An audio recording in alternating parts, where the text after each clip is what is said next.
اعوذ باللہ من الشیطان الرجیم، بسم اللہ الرحمن الرحیم۔ ناظرین محترم، السلام علیکم ورحمۃ اللہ وبرکاتہ۔ بہت ہی مبارک اور پرمسرت موقع ہے، آج 27 رجب المرجب ہے اور بہت ہی خوشی کی تاریخ ہے، اور آج رسول اکرم کی بعثت کی تاریخ ہے۔ یہاں پر میں ایک بات آپ کی خدمت میں واضح کرتا چلوں کہ یہ جو روز مبعث ہے یا روز بعثت جسے کہا جاتا ہے کہ بعثت رسول صلی اللہ علیہ وسلم ہے، تو اس سے مراد کیا ہے اپنے چھوٹے بھائیوں کے لیے، اپنے سننے والوں کے لیے میں عرض کرتا چلوں، جو کہ اس سلسلے میں دو طرح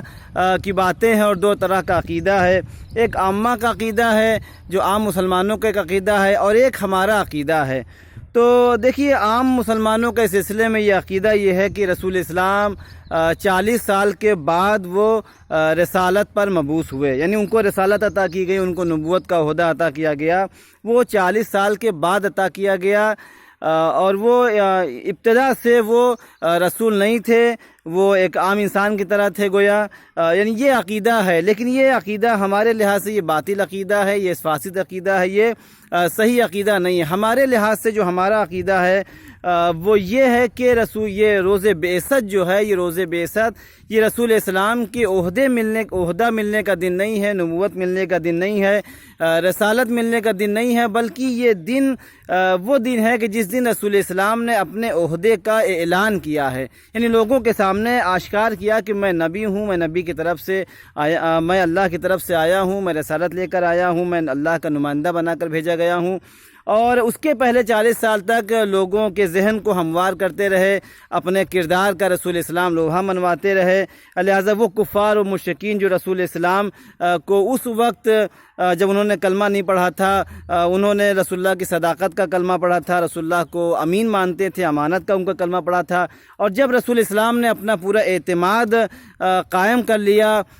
پورا یقین ہو گیا ان لوگوں کو کہ یہ اچھے انسان ہیں، یہ نیک انسان، یعنی اپنے کردار کا لوہا رسول اسلام نے منوا لیا، اس کے بعد رسول اسلام نے اپنی رسالت کو پیش کیا، اپنی نبوت کو پیش کیا۔ تو یہ روز مبعث جو ہے وہ ہمارے لحاظ سے یہ رسول اسلام کے نبوت ملنے کا دن نہیں ہے، بلکہ نبوت کے اعلان کا دن ہے کہ رسول اسلام نے اعلان کیا۔ اور اس کی دلیل یہ ہے کہ رسول اسلام کی ایک خود حدیث ہے کہ رسول اسلام فرماتے ہیں کہ کنت نبیًا، میں اس وقت بھی نبی تھا کہ الآدم بین ماء و طین، کہ آدم اس وقت پانی اور گل کے درمیان تھے، یعنی جناب آدم کا بھی وجود نہیں آیا تھا، اس وقت سے یہ نبی تھے۔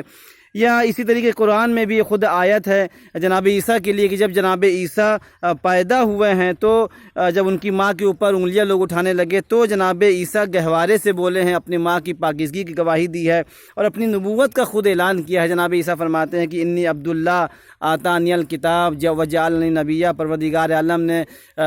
میں عبداللہ ہوں، مجھے نبی بنا کر بھیجا ہے، مجھے کتاب دے کر بھیجا ہے۔ تو واقعاً یہ بات سوچنے کی اور غور کرنے کی بات ہے کہ جو سید المرسلین ہے، جو خاتم النبیین ہے، اور اس کے جو امتی ہیں جناب عیسیٰ، ان کے امتی ہیں، جناب عیسیٰ کو رسول اسلام کے طفیل میں نبوت عطا کی گئی ہے، وہ تو بچپنے میں ہی پیدا ہوتے ہوئے اس بات کا اعلان کر رہے ہیں کہ میں نبوت کے ساتھ پیدا ہوا ہوں، مجھے اللہ نے نبی بنا کر بھیجا ہے، کتاب و شریعت دے کر بھیجا ہے۔ اور یہ کیسی احمقانہ باتیں ہیں، کیسی بیوقوفی کی باتیں ہیں کہ رسول اسلام کو 40 سال کے بعد نبوت مل رہی۔ تو ایسا نہیں ہے، رسول اسلام کو 40 سال کے بعد نبوت نہیں ملی ہے، بلکہ رسول اسلام نے اعلان کیا ہے اس دن کی، اور اسی لیے اس کو روز مبعث کہا جاتا ہے، روز بعثت رسول صلی اللہ علیہ وسلم کہا جاتا ہے۔ امید ہے کہ پروردگار عالم اپنے نبی کے طفیل میں، اپنے حبیب کے طفیل میں ہماری تمام گناہوں کی مغفرت فرمائے، ہمارے مرحومین کی مغفرت فرمائے، اور ہماری نیک خواہشات کو پورا فرمائے، اور ہم سب کو شاد و آباد و خرم رکھے۔ آج کے لیے اتنا ہی، تب تک اپنا خیال رکھیے۔ آئندہ پھر اگلے کلپ میں انشاءاللہ بہترین ویڈیو کے ساتھ آپ کی خدمت میں حاضر ہوں گے، تب تک اپنا خیال رکھیے۔ خدا حافظ۔